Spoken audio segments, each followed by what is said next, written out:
Sanjay Ghodawat University, one of India's top-ranked universities, over 165 acres of green campus, over 5,000 students, over 15,000 alumni, over 500 eminent teaching faculties and placements in over 200 companies. Sanjay Ghodawat University, known for quality education and world-class infrastructure. शिक्षण उपसंचालक कार्यालयामध्ये शिक्षकांनी घातली सत्यनारायणाची पूजा.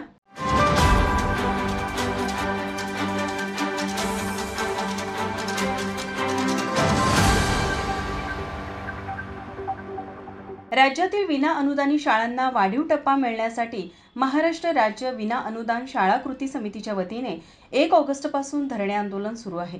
शासनाचे लक्ष वेधण्यासाठी विविध पद्धतीने आंदोलन करून याआधी शासनाचा निषेध दर्शविला. शिक्षक उपसंचालक कार्यालयामध्ये काल शिक्षकांनी आई अंबाबाईचा गोंधळ घातला होता. तर आज शिक्षकांनी उपसंचालक कार्यालयामध्ये सत्यनारायणची विधिवत पूजा घातली आहे. यावेळी भाग्यश्री राणे व विलास राणे दाम्पत्याने सत्यनारायणाची पूजा केली.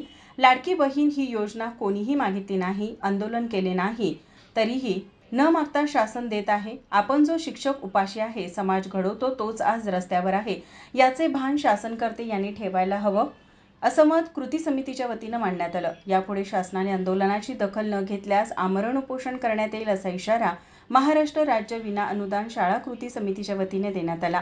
यावेळी शिवाजी कुरणे, शिवाजी खापणे, हेमंत धनवडे, केदारी मगदूम, संजय घराळे, सचिन खोंदरे, एम.एन. पाटील, राजेंद्र पवार, अरविंद पाटील, नीता सुतार, आशा माने तसेच कृती समितीचे सदस्य उपस्थित होते. माझा महाराष्ट्र न्यूज कोल्हापूर.